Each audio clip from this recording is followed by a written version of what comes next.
La belle époque, oh oh. La belle époque, oh oh. La belle époque.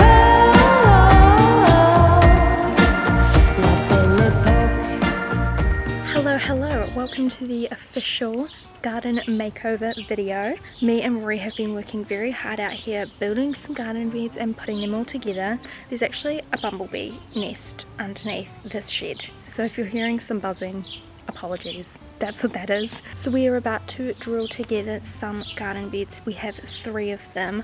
I put them all together the other day and I've filled some of them up with sticks and cardboard at the bottom of them to save money on soil and everything. It's also really good for the garden beds, I've heard, so we're trying that out, seeing how that goes. I'm also going to be using all of these different wool mats for the mulch for on top of them. I did it for my strawberries and it seemed to work really well, so I'm going to do it with these beds as well. And fingers crossed that it goes well. I mean, it worked with the strawberries and my strawberries seem to be thriving. I haven't had many birds eating at my strawberries too, and I don't know if it's like, I'm wondering if maybe the birds don't like the texture of the wool on their feet, or maybe I'm just having a really good year with my strawberries. But either way, I'm having some luck with those. So no complaints from me. I have my bedding on the line drying right now. So fresh bedding, great. And I also have a bunch of little baby plants to plant as well. I've got to go to Mitre 10 to get a whole bunch of natives for the perimeter of the garden.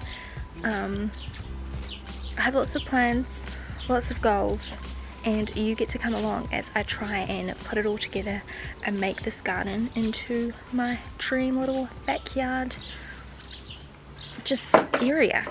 Anyway, let's put these garden beds together. It's like I'm just seeing empty faces staring from across the room, when all I want is to get out of here and back to you. On my way home, I'll stop at your window. I should've known how much it hurts when you still love somebody. When you still love somebody. When you still love somebody. When you still love somebody. Think I need help to feel as happy as you. Could you tell me what I'm supposed to do with that? I got my first strawberry of the season from the garden, so we're gonna do a little taste test. I hope it tastes good, and I hope there's no creepy crawlies inside. If you want to taste, can you cut it in half or like a little bit off?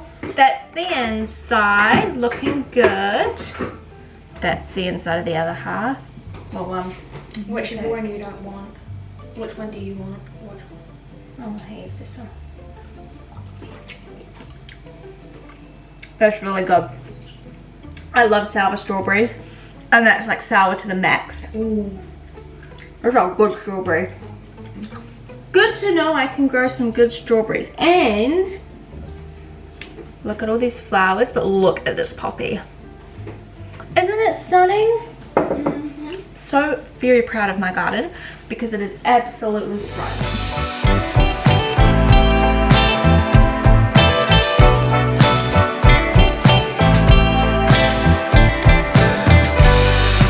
Thinking about what we've been through. The world can be a lonely place. Baby, I'm so glad that I found you. Now I got someone to embrace. From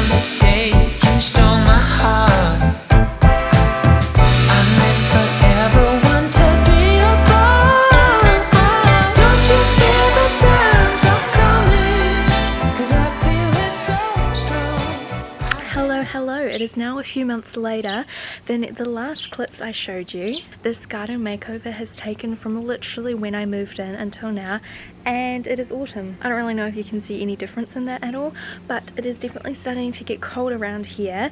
But I'm going to do a little garden tour for you to show you everything that I've sort of done. It's definitely not completed. There's a lot of stuff that I want to do next spring and summer to finish it off, but for now this is what we've got, and I am happy with how it's looking at the moment compared to how it was when I moved in. But I just wanted to put that little warning. It's not like an extreme completed makeover, like I still have little things to work on, but everything takes time and money, so we'll get to it when we get to it. But I'm going to show you what I have done, because I do absolutely love it. So without further ado, welcome to the garden tour. So this whole area here with these 3 big trees, I have planted one fern there and another little fern there. Now this whole area here, you could not see this fence when I moved in. This was like completely covered, and it was probably it was past this fence post here, so we've cut it back quite a bit.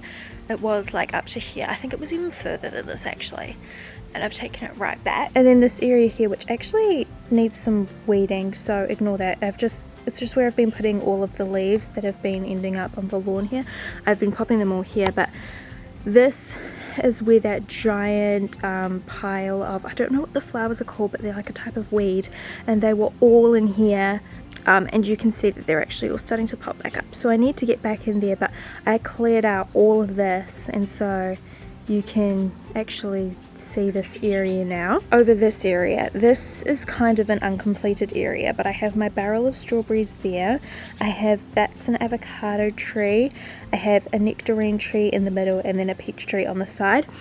And then over here, these are just some little hydrangea cuttings, so I'm going to keep one of them, and then the others I'm going to give away. And then I have some other little natives that I need to figure out where to plant, but I think I'm going to put the 2, like, what are they called? The coprosmas. I think I'm going to put one here and one, like, I don't know. I don't actually know. Let me know where you think would be a good spot for them. And then over here, this whole area all the way back there was like kind of just a dirt patch. There wasn't really much here, so we planted 1, 2, 3 garden beds. That garden bed's empty.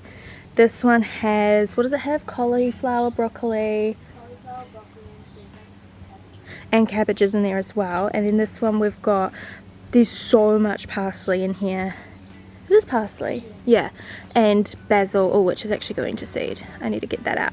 Chives and lettuces over there. So that's basically what I've done over in this section of the garden, with all of like the veggie gardens and the trees and stuff over here.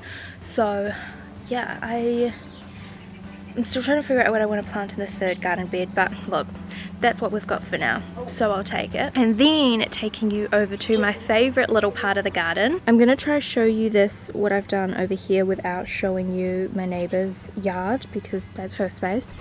But I've planted a couple different ones. I've got in a little native bush here which should grow big and nice and beautiful.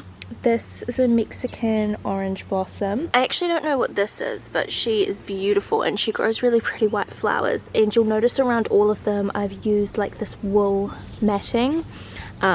It's to try and, it's like meant to be like mulch, I think. I don't know, I got them with a bunch of plants I ordered, and they were wrapped around those, so I just put them around here. And then these, I don't know what this is, but it's like, if someone could tell me, that would be great. The leaves look like this, and it keeps growing back non-stop, and I have to keep pulling it out. But this whole space, you can actually see it popping up there, there, and there. But it looks like this. It all looks like this, and I don't actually know what it is, but the stems are purple. They're really easy to snap, but the roots are really, really freaking hard. And I don't know what it is, but this whole area was covered in it. I've been pulling them out when I spot them, because they're freaking annoying, and I absolutely do not want them growing there. But anyway, and it just goes around this whole area and here to this hibiscus, which is really big and pretty, and every now and again it pops out a new flower, but it's absolutely beautiful. And I need to fill up this bird bath, and I need to get a little rolly thing for our hose. But yeah, it looks much better to how it used to look. This is going to be taken out eventually, but my granddad was taking it out and it was breaking his chainsaw as he was doing it, so not exactly ideal. But yeah, some more plants here and here. There was a plant here, which is why this matting is here. I should remove that. But I'm not sure what to put at the back here, so that's kind of empty, and I need to plant this one. And then over this side and behind my washing line, I've got a little flax bush here, another one here. This is a little hydrangea, but it was all real sticky, and so I've cut it right back. I don't know if it'll bloom next year, but if it doesn't bloom next year, hopefully the year after. I have a little silver fern up there, which when I planted it wasn't doing so well, you can see there, but it seems to be doing well now. And then I have another one of those same trees or little shrubs that I showed you earlier. And then there is like an irrigation system, which I have not figured out how to use that, but I think it's cool to have so that I can use it. And it goes all the way around the garden, like there's some over there with like the trees and stuff, so it'll be cool to use. And then another thing I didn't show you is you can kind of see it there, that's a passion fruit vine that's hopefully going to grow all up and over this. I'm so happy with this space, so thank you for coming along with me and, you know, putting this whole garden together. Yeah, I really enjoyed making this video. It was a lot of fun, and it's really cool to go back and see how my garden did look when I first moved in versus what it looks like now. So yeah, I love my little garden, and I can't wait to see everything blooming more in spring. Like I said, this definitely isn't a finished product, but it's something, especially when I do decide to sell this house and move on to something bigger. It'll be really, really cool to see what it looks like then. I'm sorry if you can hear the rubbish truck. I think I'm gonna call it on this vlog because that's really loud and probably really obnoxious for your ears. But yeah, thank you for coming along. I hope you enjoyed, and I'll see you next week for another little one. I think it's going to be my little lounge makeover, so look out for that one.